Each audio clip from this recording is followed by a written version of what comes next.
大家好，我是小雨，这集是观念教学第2集。前面一样再分享一下这位在10年前跟我学习的学生的对话记录。主要我用了对话记录在上个视频嘛，当然要告知他一下，顺便看一下他有没有时间可以一起玩。而且我也还是找不到几个观念跟我差不多的玩家，并且不会动不动就爆气的人，能在我可以上线的时间一起打。真要说的话还是有，但那些人的星星又太多了，爬太快了，这样我会很辛苦，毕竟我时间很少，不太喜欢随便凑合着就打高强度的场子。不过那都不要紧，就是希望这几集观念教学出了之后，可以让更多人观念更好。还有一点我想跟大家讲，也不要以为谁星星很多就很强，谁星星很少没排行就很弱。我举个例子，大家觉得一范强吗？我是认为很强，观念很好，但是反应不行了，原则上就跟我差不多，懂的都懂，但是游戏中要注意的东西太多了，会不小心注意力分散而导致一直失误。但就还是有人会觉得一范很烂啊，不惜到他的频道呛他，再呛我什么的，我也是一点都不介意啦。最好来我这吵架，我会更高兴。但你们觉得这位没礼貌的观众他有错吗？其实也没有，因为我在游戏中遇过他非常多次，甚至还觉得他打得很不错。结算的时候也是互相点了个赞啊。那我讲这个故事是要告诉大家，观念好犯的失误跟因为观念不好犯的错误是完全不一样的，是两码子事。千万不要因为队友失误就骂人或按投降，错误的话那就没有办法了，无解，认了吧。以上这些就是我出这几集观念教学的动力了，至少以后跟粉丝或朋友们打的时候，在当我受不了的时候，我可以丢这些影片给他们，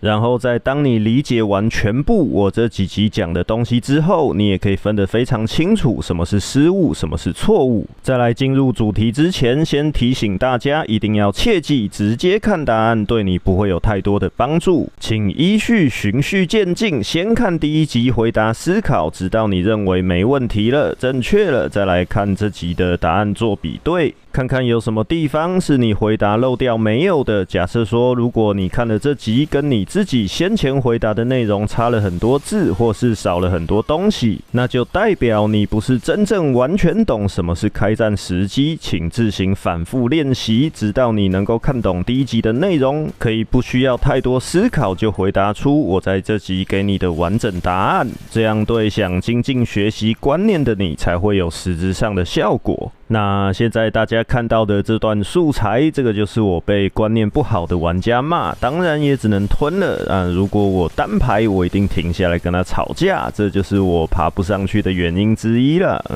所以想上分还是尽量少单排啦。想看刚才那场素材的，我有放在我的副频道废片专区，有兴趣的可以去看看。直到观念这系列答案公布完毕，会复盘这场给你们看。那现在我们就来看这个问题的答案了。我直接给你们看快10年前我在王者荣耀办的活动，当时给出的解答，就和我封面说的一样，所有 MOBA 类型机制都是一样的。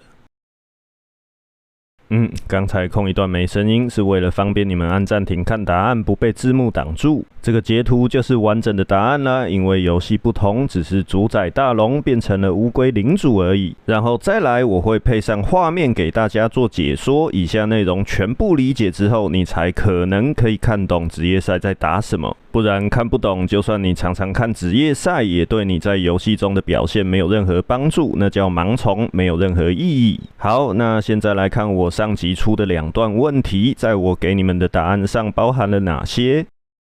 好，这边先暂停，大家注意看路比的位置。真正高端场在塔前浪团是为了推别路的塔，而非眼前的塔。在我方兵线往前推进的时候，此游戏的小兵若无英雄防守，推塔速度非常之快。那最后主宰大龙，我们换这个游戏就是叫领主啊，尤其是出领主的时候，还记不记得我有常常提到过带线就是让我方小兵打赢敌方小兵，那么我们家的小兵就一定会往敌人家推进。如果英雄不在小兵旁边，推进的速度就取决于我方小兵多，敌方小兵多少。我们家的小兵比敌人的小兵越多，就代表敌方小兵越快会被我方小兵杀光，然后就会往前走了。这边把小地图放大，下路的领主已经走到2塔了，马上要往高地走。为了让上路小兵能够和领主一起上高地的话，那就得加速上路小兵往前的速度，但是又不能让小兵太快到上路2塔，那样的话会容易太早走上高地而被太快清掉。那这样上路兵线就不能太快清掉，也就是说要确保自家小兵总血量比敌方小兵多。偷懒的话，也可以直接看敌方小兵和我方小兵各剩几个红点和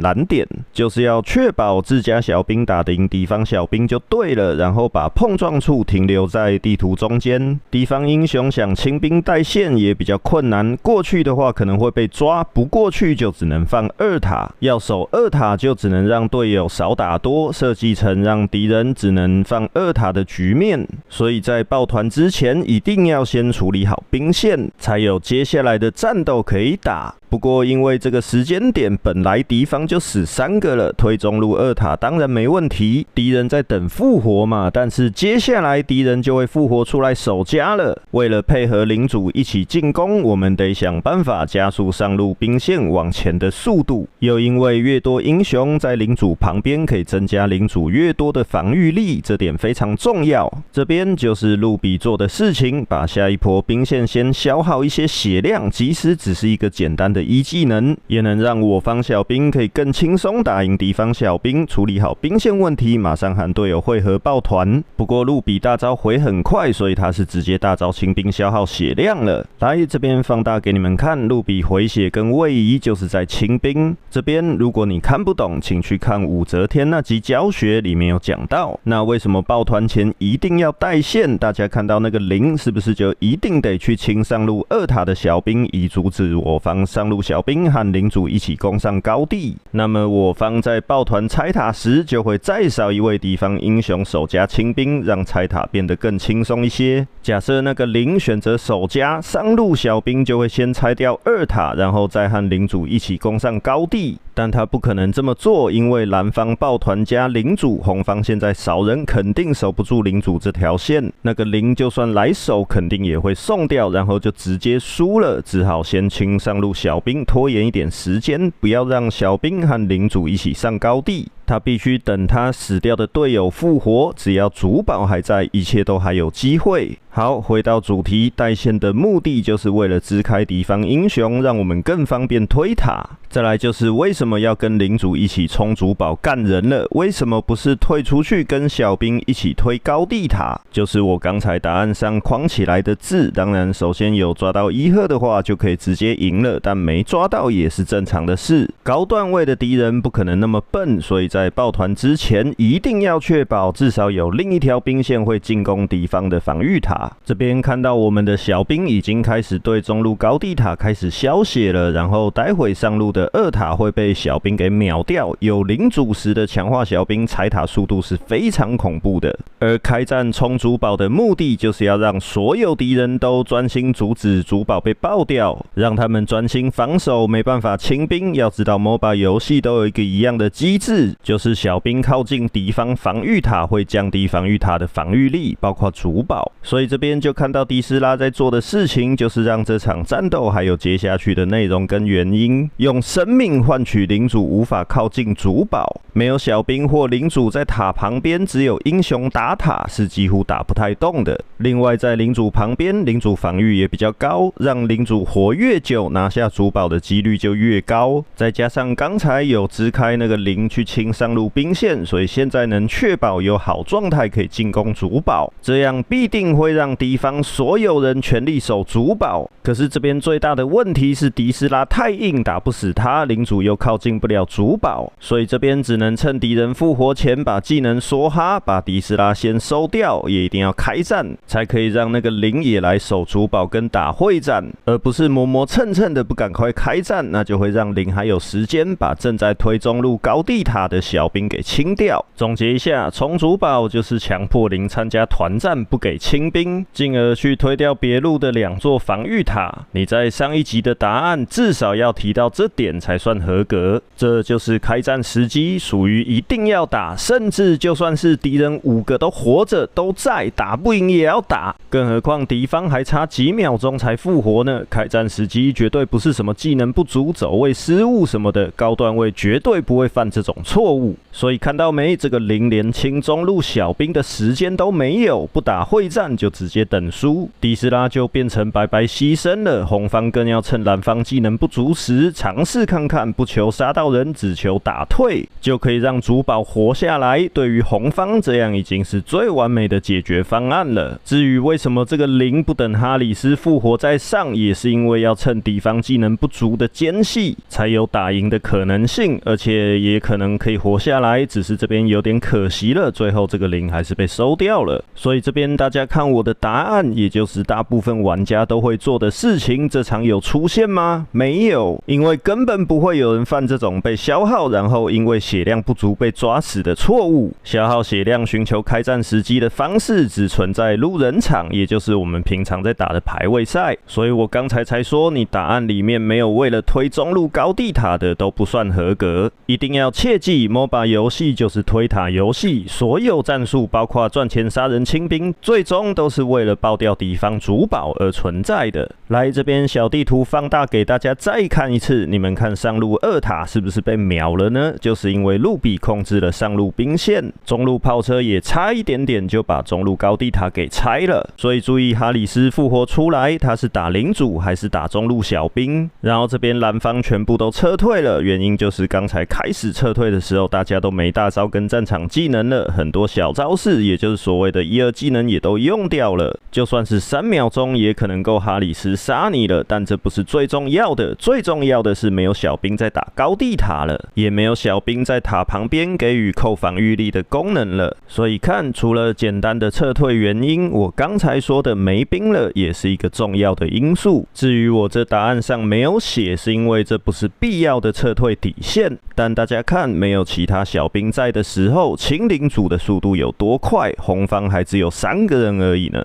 再来这边就是经典的职业赛选手们在塔前或是在乌龟领主旁边晃来晃去又不开打，到底是为了什么？开战都是一瞬间的事情，而且都是往死里打，打到死很多人的那种。是什么原因导致都是这种刺激到爆炸的开战？开战时机是什么？首先我们要知道，这是一款5打5的竞技游戏啊，不是废话吗？可是不来打大型会战的玩家还不是一大堆吗？那为什么有人不参团？就是兵线给的压力。大家看这画面的小地图，是不是就是我刚才说的，把小兵留着不清光，只确认我方小兵总血量比对面小兵多，自然就会杀光敌方小兵并往前推进。这个有个术语叫慢推，可以透过不杀死小兵，以让小兵停留在地图中间，英雄不干涉，让小兵们自行解决输赢，以等待下一波小兵来汇合。红方若是完全不予理会，不过去清兵，上路高地塔就会被2波汇合的小兵秒爆掉，然后再推主堡。2波小兵的推塔能力，大家想一下刚才红方防御塔被爆掉的速度，应该就可以理解了。那这边有没有看到阿尔法在跟领主跳恰恰，把领主维持在一定的血量，不一次打死，为的就是不让那个0离开领主。如果选择直接打掉领主，是有可能被0给抢去的。打乌龟领主猎杀到的几率，若是双方打野都在，其实是差不多的。这些就是红方派哈里斯去清兵，而不是跑图超快的0去清兵的原因。那这边转播很专业的特写了上路哈里斯带线的镜头，哈里斯靠近兵线清兵就会被看到视野，小地图上就会显示哈里斯的小头像。阿尔法在跟领主跳恰恰，就是在确认红方是否全员到齐，只要一确认到敌方有少人，就二话不说直接开战，领主就不用打了。对于红方来说，就满足了答案上必须撤退的底线，不撤退被抓到时机，就几乎没有打赢的可能性。而对于蓝方就满足了开战时机，这是一款5打5的 MOBA 游戏，全场都要想办法抓多打少的时机，尤其是有优势，更要想办法让情势满足开战条件，来确保可以打赢会战。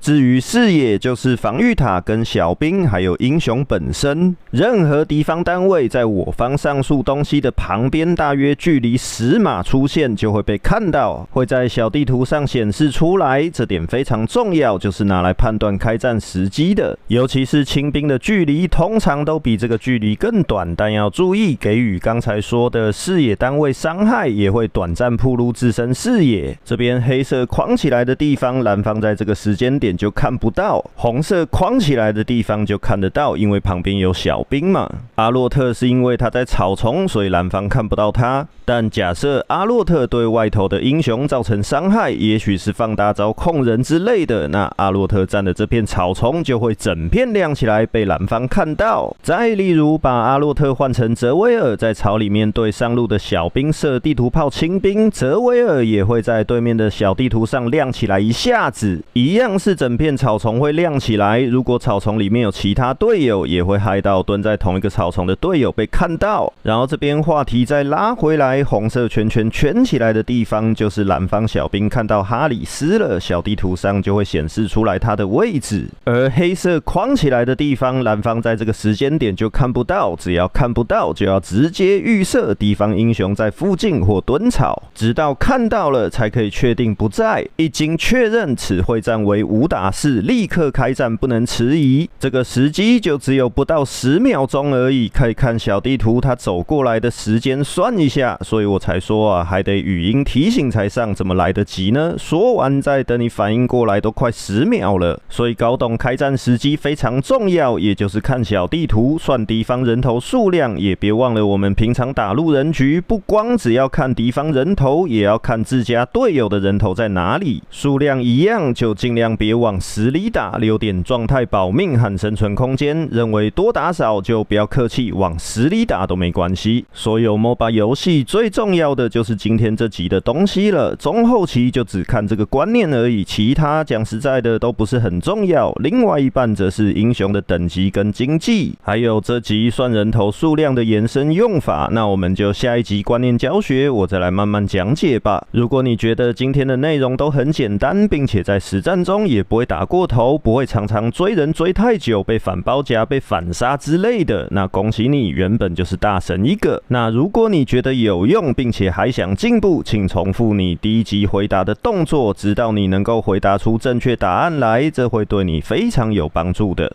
好，那今天的观念教学第2集就到这边了，我是小雨，我们下期再见。